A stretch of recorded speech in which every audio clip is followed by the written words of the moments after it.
사도행전 9장 1절에서 9절.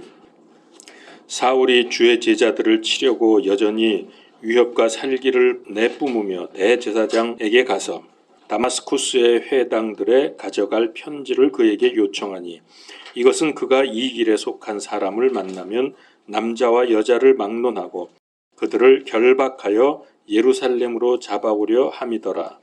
사울이 길을 가다가 다마스쿠스에 가까이 이르렀을 때에 갑자기 하늘로부터 빛이 나와 그를 둘러 비추더라. 그가 땅에 쓰러져 들음에 한 음성이 있어 그에게 이르되, 사울아 사울아, 어찌하여 내가 나를 핍박하느냐 하시거늘. 그가 이르되, 주여 누구시니까 하니, 주께서 이르시되, 나는 내가 핍박하는 예수라. 가시체를 걷어차기가 내게 고생이라 하시거늘. 그가 떨며 놀라 이르되, 주여 내가 무엇 하기를 원하시나이까 하매, 주께서 그에게 이르시되, 일어나 도시로 들어가라. 그러면 내가 반드시 해야 할 일을 듣게 되리라 하시니라. 그와 함께 길을 걷던 사람들은 음성만 듣고 아무도 보지 못한 채 말을 못하고 서 있더라. 사울이 땅에서 일어나 눈을 떴으나 아무도 보지 못하므로 그들이 손으로 그를 인도하여 다마스쿠스로 데려가니라. 그가 사흘 동안 보지 못하고 먹지도 마시지도 아니하더라. 아멘. 윤석열 대통령이 아주 멋진 연설을 했습니다. 러시아가 우크라이나를 침공을 했는데, 러시아가 UN 안전보장이사회의 상임이사국 아닙니까? 그냥 일반 회원국도 아니고 상임이사국. 근데 안전보장을 이루겠다는 상임이사국이 글쎄 옆나라 우크라이나를 침공해서 지금 세상을 불안하게 만들고 이러는 아주 묘한 세상이 되었습니다. 그래서 안전보장이사회를 다시 갈아엎어야 된다. 우리 윤석열 대통령이 이렇게 강하게 러시아에 대고 말을 했습니다. 자, 우리가 이렇게 이상한 세상에 살고 있어요. 그럼 다른 나라들은 어떻게 하라는 겁니까? 안전보장이사회가 다른 나라를 침공하고 있으니, 자, 그래서 우리는 믿음 잘 세우고 믿음 생활 확실하게 해야 합니다. 그리고 잠에서 깨야 합니다. 얼마 남지 않았습니다. 오순절 성령님께서 임하심으로 교회가 탄생했죠. 사도행전 1장 8절에 3단계의 세계 복음화의 말씀이 있죠. 예루살렘과 그 다음에 유다와 사마리아, 세 번째 땅끝까지 이렇게 복음이 확산되어 가는 단계를 말씀을 합니다. 이게 복음 증거의 3단계. 근데 지금 오늘 본문의 말씀은 마지막 3단계가 시작되려고 하는 그 준비 과정입니다. 3단계가 뭐죠? 땅끝까지 이르러 내 증인이 되라. 자, 전도의 마지막 단계, 이 복음이 온 세상으로 퍼져나가는 대과업을 앞두고 먼저 준비가 필요합니다. 그 첫 번째 준비가 오늘 바울의 회심 사건입니다. 그리고 이제 그 다음에 10장으로, 사도행전 10장으로 가면은 베드로가 이방 전도의 문을 열지요. 그게 고넬료에게 가서 복음을 전하는 사건입니다. 그 다음에 12장에 가면은 야고보가 순교하고 베드로가 투옥됩니다. 그리고 13장에 들어가면은 세계 선교 본부 역할을 했던 안디옥 교회가 설립이 됩니다. 자, 이런 일련의 일들이 이방 지역의 복음 확산을 위한 준비였습니다. 바울이 이방인의 사도로 준비가 끝나니까 이제 드디어 예수 그리스도 복음이 온 세계로 뻗어 나가게 됩니다. 누구라도 다 그렇겠지만은 사도행전 9장에서 보면은 예수 그리스도 만나기 전에 사울, 예수님을 만나는 사울, 만난 이후의 바울, 이런 3단계의 바울의 모습이 이 사도행전 9장에 기록이 되어 있습니다. 자, 오늘 본문은 앞에 2단계입니다. 그리스도 만나기 전과 그리스도 만나는 사울, 이 2단계를 보여줍니다. 자, 그럼 첫 번째, 예수 그리스도를 만나기 전에 바울은 어떠했는가? 이게 1절과 2절입니다. 사울이라는 사람이 그가 어떤 사람이었는가? 그 배경은 성경에 잘 나오죠. 빌립보서 3장 5절에서 6절 보면은 이렇게 되어 있습니다. 바울이 말하는 거예요. 나는 여드렛째 되는 날 할례를 받았고 이스라엘 줄기에 속한 자요 베냐민 지파에 속한 자요 히브리인 중에 히브리인이요 율법에 관하여는 바리새인이요 열심에 관한한 교회를 핍박하였고 율법에 있는 의에 대하여는 흠이 없는 자로다. 이거 한마디로 말하면 무슨 얘기입니까? 나는 정통 유대인이다. 그런 말입니다. 종교에 아주 철저한 사람이었습니다. 율법적으로 볼 때 자기가 흠이 없다고 말을 하는 거 보니까 얼마나 율법을 잘 지켰는지 알 수가 있습니다. 그러면 당연히 성경을 너무나 잘 알겠죠. 그 당시에는 구약 성경만 있었죠. 구약 성경을 많이 공부했고 당연히 많은 구절을 암송을 하고 있었을 것입니다. 바울만큼 철저한 유대 교인이 많지 않을 정도입니다. 더더군다나 그는 아주 열심 있는 사람이었습니다. 율법에 거슬리는 것에 대해서는 뿌리를 뽑아버려야 되는 열심, 이 열심 때문에 그는 예수님을 따르는 사람들을 옥에 가두는데 앞장을 서게 됩니다. 그리고 얼마나 열심이었는지 교회를 핍박했다 그랬어요. 이게 무슨 말입니까? 종교적인 열심은 가졌지만 진정으로 하나님을 몰랐다. 자기 의에 사로잡혀 있었고 인간적, 종교적으로 부족함이 없었지만은 생명이 없었다. 이게 중요한 겁니다. 아주. 그래서 그에게는 늘 죽음의 그림자가 덮여 있었습니다. 제가 가끔 말씀드리지만 복음 모르고 종교생활, 율법 생활을 하게 되면 자기도 힘들고 남도 피곤하게 만들고 생명이 없습니다. 그래서 철저한 종교생활, 율법생활을 했던 바울의 모습을 보십시오. 1절에 보니까 위협과 살기를 내뿜었다 그랬어요. 아니 하나님 믿는 사람이 그렇게 열심인 사람이 위협과 살기를 내뿜습니다. 막 그 옆에 가면 콧김이 막 쏟아져 나왔나 봅니다. 자, 이 말은 지금 당장이라도 사람들을 잡아서 살해하려고 하는 아주 위협적인 자세를 보여줍니다. 그는 정통 유대인이었고 율법에 철저했고 봉사도 많이 했지만은 그의 성품에는 도끼가 가득 차 있어요. 이런 사람들의 특징은 뭐냐? 남을 판단하고 정죄하고 비난하면서 자기는 의롭다고 생각합니다. 이런 사람들 교회에 많아요. 남 생각하지 말고 누가 그래 이러지 말고 우리는 이 복음을 올바로 깨달아서 무엇보다도 성령님의 성품으로 변화되시기를 바랍니다. 변화돼야 돼요. 옛 성품 그대로 가지고 신앙생활 힘듭니다. 자, 위협과 살기가 등등한 이 바울이 무엇을 했냐면은 2절에 보니까 그리스도인들을 결박하고 잡아오는 일을 합니다. 왜 그래요? 그게 옳다고 생각한 거야. 자기가 기준입니다. 그는 정말 제대로 율법과 구약 성경을 알았다고 하면 그렇게 자기가 핍박하던 예수님이 기다리던 메시아였다고 하는 것을 알아야 됩니다. 그분이 구원자라는 것을 알아야 했습니다. 왜냐하면은 구약 성경이 오실 메시아를 기록한 책이니까 구약 성경 제대로 알면은 예수님을 알아봐야죠. 메시아로 알아봐야죠. 근데 죽였단 말이에요. 그래서 그는 율법에 철저했지만은 정작 말씀 속에서 메시아를 발견하지 못했습니다.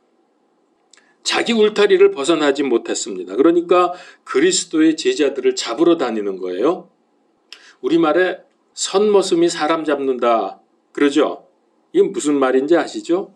정확히 알지도 못하고 어설픈 지식, 어설픈 경험으로 그걸 내세우다가 큰 일을 벌입니다. 성경 바로 알지 못하면 선머슴 교인 됩니다. 그럼 아주 이상한 놈이 되는 거예요.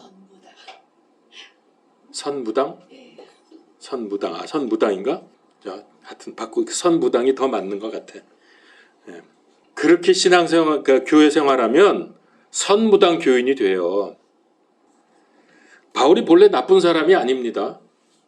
그런데 왜 위협과 살기가 등등한 그런 사람이 되었을까요? 본래 하나님께서 사람을 이렇게 만드셨습니까? 아니지요. 창세기 1장 27절 28절에 보면은 창조 원리에 따라서 사람은 하나님의 형상대로 가장 귀하고 복받은 피조물, 하나님의 형상은 사람 외에 그 어떤 피조물에게도 없는 놀라운 축복입니다. 하나님의 놀라운 복이에요. 그런데 왜 이렇게 복받은 사람들이 거짓과 불의, 악독과 살기를 띠면서 삽니까? 하나님의 형상을 가진 사람에게 왜 죽음이 옵니까? 인간이 멸망하는 이유는 오직 한 가지밖에 없어요. 인간이 멸망하는 이유 오직 한 가지, 하나님을 떠났기 때문입니다. 왜 떠났어요? 사탄의 유혹에 넘어가서. 이것이 죄입니다. 그래서 계속 고통 속에서 살다가 죽는 것이 하나님 떠난 사람들의 실상입니다. 인간의 문제를 해결하는 방법은 오직 한 가지, 떠났던 하나님께 다시 돌아가면 됩니다. 그 길이, 돌아가는 길이 예수 그리스도, 유일한 길입니다. 그러니까 여러분들 다 복받은 사람들이에요. 이 길을 알고 지금 그 길에 들어섰잖아. 그런데 왜 학식이 많고 성경에 정통한 바울이 이 사실을 몰랐을까요? 우리도 아는데. 모를 수밖에 없죠. 이제 뒤에 18절에 보면은 즉시 그의 눈에서 비늘 같은 것이 떨어지고 그가 곧 시력을 받으니라 그랬어요. 그러니까 예수님 만나기 전에는 눈이 비늘로 덮여 있었기 때문에 성경을 봐도 제대로 깨닫지 못하고 마음에는 악독이 가득하고 살기가 등등하고 메시아이신 예수님을 핍박하고 죽이는 거예요. 빨간색 안경을 끼면 온 세상이 빨갛게 보이죠? 마찬가지로 그의 눈을 덮고 있던 비늘이 예수 그리스도 복음을 볼 수 없게 하는 사탄의 안경이었습니다. 제가 이 부분에 대해서는 이제 다음 주에 자세히 말씀을 드리겠습니다.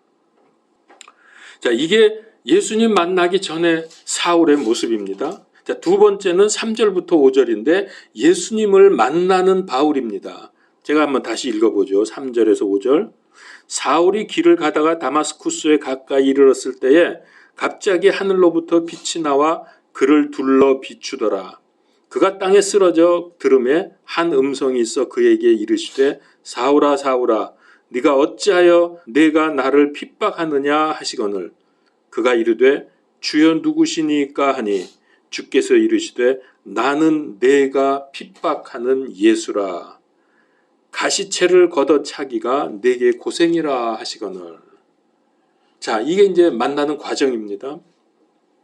사울에게 예수님께서 빛으로 나타나셨습니다. 그런데 그 충격이 대단해서 그는 그냥 고꾸라지고 말았습니다. 좀 더 적나라하게 표현하면 전능하신 예수 그리스도께서 나타나시니까 사단의 앞잡이 노릇을 하던 사울이 그 앞에 쓰러지고 만 것입니다. 마음이 강팍하고 복음을 미워하던 사울이 이제 예수님께 큰 충격을 받고 완전히 뒤집어집니다. 이제는 복음을 전하고 모든 고난을 기쁘게 받는 사람이 되었습니다. 이 엄청난 변화, 여러분들에게도 예수님을 깨닫는 큰 충격이 있기를 바랍니다. 사울은 혼자가 아니었죠. 동행자들이 있었죠. 그런데 7절에 보면은 함께 가던 사람들은 그 빛을 보지 못했다 그랬어요.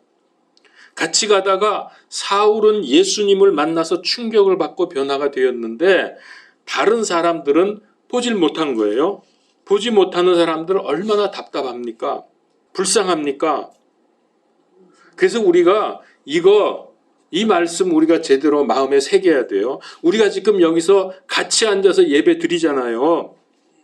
우리도 마찬가지입니다. 어떤 사람은 예수님을 만나서 눈이 뜨여서 주님을 바라보고 천국을 소망하면서 소망 가운데 사는데 어떤 사람은 백날이 가도 이 예수님을 보지 못하는 거예요. 만나질 못하는 거예요. 현재 우리 교회에 나오는 모든 분들, 앞으로 주님께서 우리에게 보내주실 모든 분들 영안이 열려서 예수님 뵙고 뒤집어지기를 축원합니다. 자, 5절에 보니까 사울이 엎드려져서 주여 누구시니까? 사울은 예수님 만나는 순간 예수님이 누구신지 정확히 알기를 원했습니다. 당신 누구요? 지금 그러고 있잖아요. 근데 여러분, 이게 믿음의 출발점입니다. 이게 시작입니다. 예수님이 누군지 알아야 믿지 그냥 뭘 믿어요? 예수 그리스도 아는 만큼 응답 받습니다. 여러분들이 모르면 응답 못 받고, 예수님 조금 알면 응답 조금 받고, 웬만큼 알면 웬만큼 응답 받고, 많이 알면 많이 응답 받습니다.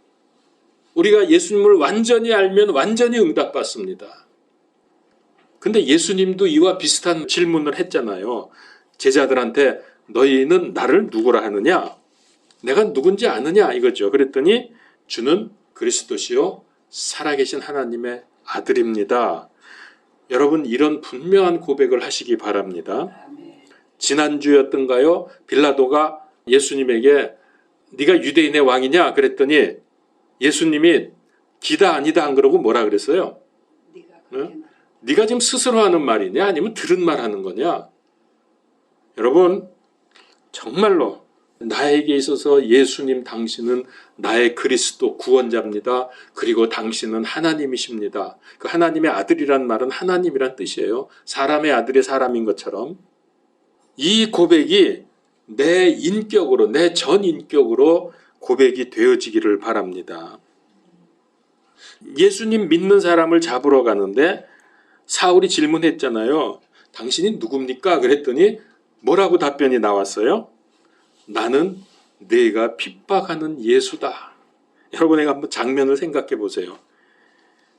이 말을 들은 사울이 얼마나 민망했겠습니까?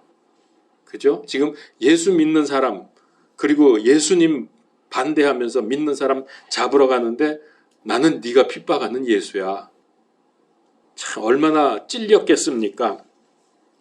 그러니까 전에는 자기가 의롭고 잘난 줄 알았는데 예수님 만나고 나니까 자기가 얼마나 큰 죄인인지, 여러분, 이게 믿음의 시작이라고요. 예수님이 누군지 알면은 내가 얼마나 큰 죄인인지 진짜로 알게 돼요. 가슴을 치게 돼요. 그래야 믿음이 시작이 되는 겁니다. 우리가 예수님을 만나면 제일 먼저 죄가 드러납니다. 동시에 죄가 해결됩니다. 예수님 만났으니까. 하나님과 우리 사이를 막고 있던 죄가 예수 그리스도의 이름으로 해결되는 순간 구원이 임합니다. 구원받기 쉬워요. 그래서 무지하게 쉬워요. 십자가에서 모든 인류의 모든 죄를 지시고 죽으시고 부활하신 그분만이 우리를 하나님께로 인도할 수 있습니다. 그래서 오늘 드리는 이 예배를 통해서 살아계신 하나님과 만날 수 있기를 바랍니다. 자, 어떻게 하나님을 만나죠? 고행을 많이 해야 됩니까? 교회에다가 한 몇십억, 몇백억 헌금하면 하나님 만날 수 있습니까? 예수님 믿고 영접하면 되는 거예요. 요한복음 1장 12절 말씀이죠. 또 계시록 3장 20절에 보면 보라 내가 문에 서서 두드리노니 누구든지 내 음성을 듣고 문을 열면 내가 그에게로 들어가 그와 함께 만찬을 먹고 그는 나와 더불어 먹으리라. 이게 여러분 보통 말씀이 아닙니다. 오늘 여러분 아주 중대한 것 깨닫고 사실적인 응답의 문이 열려지시기를 축원합니다. 지금 생명운동 안 하니까 세계 교회가 죽어가고 있어요. 지금 교회가 무슨 친교 행사 하나 하고 프로그램 진행하고 그럴 때가 아닙니다. 생명운동, 복음운동, 그리스도 운동을 해야 합니다. 만약에 우리 교회가 일어나서 생명운동 한다면은 하나님께서 이 교회를 쓰실 것입니다. 바울이 어떻게 그렇게 크게 쓰임을 받았죠? 사울이 다메섹 가는 길에서 예수님을 만나 영접을 해서 참 생명을 얻었습니다. 그리고 생명운동을 계속했기 때문입니다. 여러분, 생명이 무엇입니까? 생명. 아담과 하와가 처음부터 죄를 짓지 않았죠? 마귀의 거짓과 유혹에 속아서 죄가 시작이 되었습니다. 이것이 하나님께 대한 불순종이고 타락입니다. 사탄이 아담과 하와를 넘어뜨리고 난 뒤에 우리 인간들을 완전히 장악해 버린 거예요. 이제 우리가 마귀에게 잡혀서 죽게 되었는데 인간이 스스로 마귀로부터 빠져나올 수가 없게 되었습니다. 의사도 박사도 정치가도 아무도 이 문제를 해결할 수 없습니다. 그런데 하나님께서 죄와 죽음에서 벗어날 수 있는 확실한 길을, 유일한 길을 우리에게 알려주시고 그 길을 열어주셨습니다. 이게 뭡니까? 구약에서는 어린 양의 피, 계속되는 희생 제사의 피, 이것이 신약에 와서는 예수 그리스도의 십자가의 피. 지금 온 세상에 이 답이 없어서 죽어갑니다. 지금 세상 사람들이 온전한 사람이 얼마나 있습니까? 거의 다 정신병자들 아닙니까? 각종 범죄가 얼마나 많습니까? 여러분, 정신병, 정신과 의사가 고칠 수 있다고 생각하십니까? 절대로 못 고칩니다. 왜냐하면 이 정신병은 영적인 문제거든요. 그게 무슨 약으로나 인간의 지혜로 되질 않아요. 그래서 이 정신병 의사는 기껏 한다는 게 수면제 먹여서 재우는 겁니다. 난동 못 부리게. 그렇게 하는 거 외에는 더 할 수가 없어요. 많은 사람들이 지금 영적인 병에 시달려서 죽어가고 있습니다. 오직 예수 그리스도의 이름만이 해결하고 구원받을 수 있는데 마귀는 사람들이 이 사실을 모르기를 원하죠. 그래서 자꾸 속이고 넘어뜨리고 싫어하게 만들고. 오늘도 전철 타고 오는데 어떤 사람이 내 앞에 나 이제 앉아 있었거든요. 쓱 지나가다가 이거 본 거야. 예수 그리스도 믿으면 구원. 쓱 보더니 나를 탁 쳐다보고 인상 팍 쓰고 가더라고. 생명이 있잖아요. 생명이 있는데 이 생명을 어떻게 얻느냐? 이걸 말해주고 믿게 해서 생명을 얻도록 도와주는 것, 얻도록 해주는 게 생명 운동입니다. 그게 그리스도 운동입니다. 로마서 8장 2절에 이는 그리스도 예수님 안에 있는 생명의 성령의 법이 죄와 사망의 법에서 너희를 해방시켰느니라. 이 진리를 전하는 것이 생명운동입니다. 하나님께서는 예수 생명을 가진 자들을 통해서 역사하십니다. 여러분이 만약 생명운동 한다면 큰 복을 부으실 것입니다. 이게 얼마나 큰 복이냐? 성경에서 여러분 엄청나게 많이 말씀을 하고 있습니다. 근데 사실은 하나님께서 우리에게 이 복을 다 쏟아 부으셨어요. 문제는 우리가 누리지를 못하는 거지. 자, 성경 한 구절 찾아봅시다. 골로새서 1장 25절에서 29절. 이거 본문인데 지금 이제 봉독합니다. 복 받았다니까 자꾸 구약적인 복만 생각하지 마시고요. 자, 25절부터 29절까지. 내가 교회의 사역자가 된 것은 너희를 위해 내게 주신 하나님의 경륜에 따라 하나님의 말씀을 성취하려 함이니라. 이것은 곧 여러 시대와 여러 세대로부터 감추어졌으나, 자, 이 감추어졌던 게요, 우리 구약 시대 그 전에 우리 아시죠? 몇 가지 경륜이 있는 거. 그 시대로부터 계속 감추어져 왔습니다. 이제는 그분의 성도들에게 드러난 신비에 관한 것이라. 하나님께서는 이방인들 가운데서 이 신비의 영광의 풍성함이 무엇인지 자신의 성도들에게 알리려 하시는데, 이 신비는 너희 안에 계신 그리스도 곧 영광의 소망이시니라. 여러분, 복 받은 것 중에서 어떤 복 받으면 제일 좋겠습니까? 천국에 가는 복. 그렇죠? 예, 좋죠. 나는 한 100억쯤 하나님이 돈 주시면 좋겠어 라고 하시면 안 되죠. 여기 보니까 그 감추어졌던 신비가 드러났는데 그 신비가 뭐라 그랬어요? 너희 안에 계신 그리스도라 그랬어요. 곧 영광의 소망이시니라. 우리가 그분을 선포하며, 이 선포하는 것 자체가 복입니다. 각 사람에게 경고하고 모든 지혜로 각 사람을 가르치면, 그러니까 선포하고 경고하고 가르치는 것, 이거는 우리가 각 사람을 그리스도 예수님 안에서 완전한 자로 드리고자 함이니라. 이 일을 위해서 나도 내 속에서 강력하게 일하시는 그분의 활동에 따라 싸우며 수고하노라. 그러니까 바울이 이 일을 계속했기 때문에 그렇게 복받은 인생이 된 거예요. 그럼 또 어떤 사람은 그러겠지. 무슨 바울이 복받았냐고. 마지막에 로마 감옥에서 죽었고 그 전에 얼마나 쫓겨다니고 미움당하고 그러고 도망다니고 그게 복받은 거냐면 여러분 어떻게 생각하세요? 복받은 거죠. 바울처럼 복받은 사람 없어요. 이제 좀 질투가 나지만은 천국 가면은 아마 모르긴 해도 바울 어마어마한 하나님의 큰 복을 누리며 살 겁니다. 영원토록. 저는 이 복이 너무 좋은 거예요. 그러면 우리 안에 있는 그리스도의 비밀이 뭐라 그랬어요? 그리스도라 그러잖아. 그리스도의 비밀이 뭐냐니까 그리스도네. 말하고 보니까. 자, 골로새 2장 2절에서 3절 그 바로 뒤에 있잖아요. 2절에서 3절 제가 한번 보겠습니다.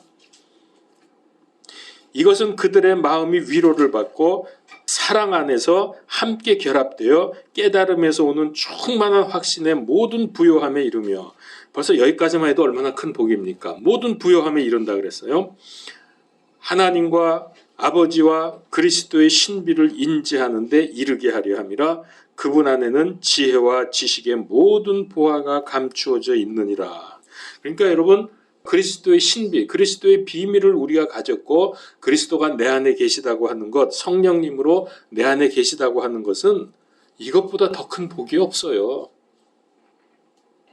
생명 가진 여러분들에게 이 모든 복이 이미 다 주어졌다는 것을 믿으십시오. 아멘. 문제는 내가 그 다 누리지 못하는 게 문제이지 하나님이 아까워서 복을 안 주시는 게 아니라고요. 우리는 그리스도를 가지고 있습니다.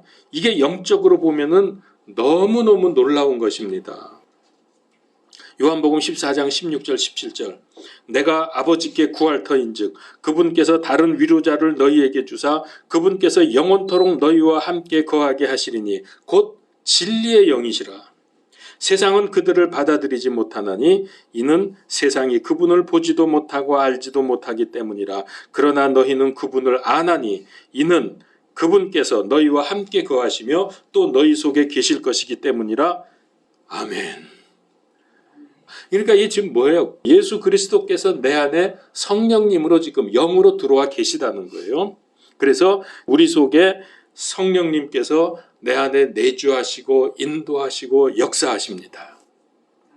그리고 로마서 8장 2절 아까 말씀드린 대로 예수 그리스도의 생명이 우리 속에 있게 되는, 이게 바로 생명이에요. 생명운동은 내 안에 들어와 계신 이 생명이신 예수 그리스도의 영, 이 영을, 이 생명을 전하는 거, 이게 생명운동이라니까. 근데 이게 가능해요? 불가능해요? 얼마든지 가능하죠. 내가 하는 거 아니니까. 하나님께서, 성령님께서 하시는 거니까. 마태복음 28장 18절에서 20절에 의하면은 예수님은 어떤 분이냐? 하늘과 땅의 모든 권세를 가지신 분입니다. 그분께서 세상 끝날까지 나와 함께 하신다고 약속하셨습니다. 그래서 예수님의 이름을 확실히 증거하고 기도하면은 역사가 일어납니다. 그리스도 이름 안에 어마어마한 능력이 들어있음을 믿으십시오. 근데 이 정도가 아닙니다. 예수 그리스도의 이름으로 모든 저주에서 해방이 됩니다. 우리 주 예수 그리스도께서 확실하게 끝내버리셨습니다. 그리고 부활의 주님께서 지금도 성령님으로 오셔서 모든 믿는 자들과 교회에 오셔서 다스리고 계시는 것을 여러분 꼭 믿으십시오.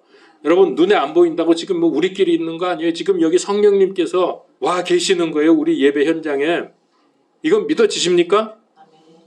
당연히 믿어야죠. 우리 영안이 열리면 이건 믿어져요. 초대교회가 세계를 뒤집은 이유가 바로 부활하신 그리스도를 만났기 때문입니다. 바울이 세계를 뒤집은 이유가 부활하신 예수님을 만났고 그분을 증거했기 때문입니다. 진짜로 복음을 알면 매일이 부활절입니다.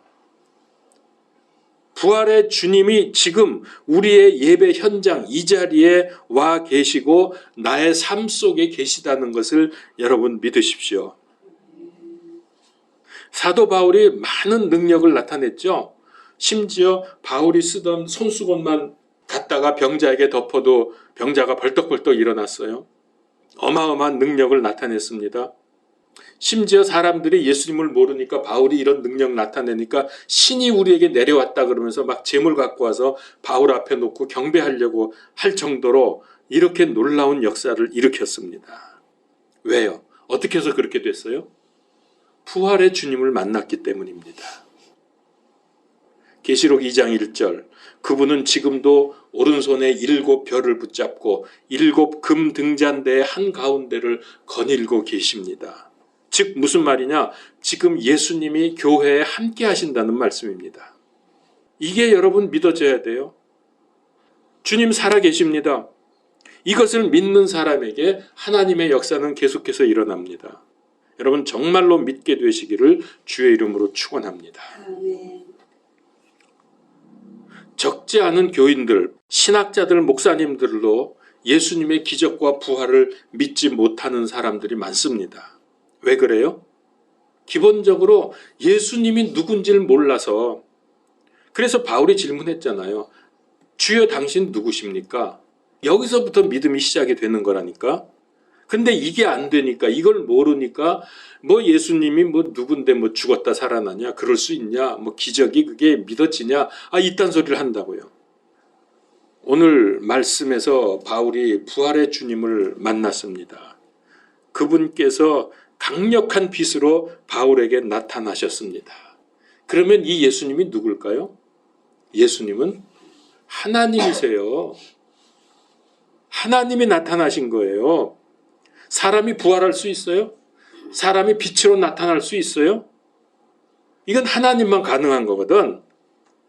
그래서 요한복음 10장 30절에 보면 나와 내 아버지는 하나이니라. 예수님이 분명히 선언하시잖아. 근데 예수님이 하나님이신데 뭐 부활 못하고 기적 못 일으키고 그런 게 어딨어. 근데 이 하나님께서 이분이 사람들을 구원하시기 위해서 사람이 돼서 오셨어요. 그분을 우리는 예수님이라고, 예수 그리스도라고 말하는 거예요. 그분은 하나님이세요. 예수님이 부활만 하십니까? 못하실 것 없는 전능하신 하나님이십니다. 이 사실을 믿고 우리가 믿음으로 진짜 기도하면 능력 나타나고 응답 오고 증거가 생깁니다. 물론 하나님이 정하신 때에. 나는 기도 그동안 오래 했는데도 응답이 없는데요. 더 기도하셔야 돼요. 믿음으로 더 기도하셔야 돼요. 지금 부활의 주님이 성령으로 우리와 지금 함께 계십니다. 어린 소녀 앞에서 떨던 베드로가 부활의 주님을 만나고 나니까, 성령이 임하시고 나니까 서슬퍼런 유대 교권자들 앞에서 그들을 아주 묵사발을 만들어 버리는 거예요. 그들이 아주 싫어하는 말을 했죠. 다른 사람 안에는 구원이 없나니 하늘 아래 우리를 구원할 다른 이름을 사람들 가운데 주신 적이 없느니라. 사도행전 4장 12절. 이거 유대 교권자들이 아주 싫어하는 말입니다. 그래서 화가 난 이 교권자들이 너 다시는 그런 말 하지 말라 으름장을 놨습니다. 그랬더니 또 베드로가 뭐라 그래요? 너희 말을 듣는 것이 하나님의 말씀을 듣는 것보다 하나님 눈앞에서 옳은지 너희가 판단하라. 우리는 우리가 보고 들은 것을 말할 수밖에 없노라. 와, 겁대가리 없이 너무 말을 잘했어요. 죽는 줄 알면서 이렇게 했잖아요. 이 베드로를 보면은, 이 말을 보면은 저는 그 마가복음서 말씀이 생각이 나요. 예수님이 이렇게 말씀하셨거든요. 그들이 너희를 끌고 가서 넘겨줄 때 너희가 무슨 말을 할까 미리 염려하거나 미리 궁리하지 말고 그 시각에 너희가 무엇을 받든지 그것을 말하라. 말하는 이는 너희가 아니요 성령님이시니라. 이거 그대로 이루어졌잖아요. 그 무식한 베드로가 이 교권자들을 완전히 그냥 납작하게 만들어 놓은 거예요. 자, 이후에 이런 시대가 올 텐데 우리도 걱정하지 말고 성령님께서 우리에게 알려주시는 말씀하면 돼요. 미리부터 겁먹을 필요 없어요. 문제는 우리가 안 믿는 거죠. 왜 이런 일들이 안 일어나요? 왜 요즘 세대는 하나님의 능력이 없어졌나요? 우리가 안 믿어서 그런 거예요. 이제 우리는 더 이상 지체하지 말고 정확한 복음 깨닫고 정확하게 복음을 말할 수 있어야 합니다. 이게 되면 우리가 준비된 일꾼이에요. 그래서 누구든지 이게 되면 복음운동, 그리스도운동, 생명운동을 펼쳐나가는 그리스도의 제자입니다. 영적인 아주 귀한 축복의 문이 열리시기를 주의 이름으로 축원합니다. 기도하겠습니다. 하나님, 은혜를 감사합니다. 우리에게 이와 같이 어마어마한 복을 다 허락해 주셨는데 우리가 이걸 알지 못하고 누리지 못하고 믿지 못해서 지금 이 모양으로 살고 있습니다. 우리를 새롭게 하여 주시옵소서. 성경 말씀을 읽고 묵상하고 배우는 가운데 우리의 믿음이 성장하게 하시고 이 모든 축복을 누리면서 생명운동, 복음운동, 그리스도운동하는 인생들이 다 되게 하여 주시옵소서. 예수 그리스도 이름으로 기도하옵나이다. 아멘.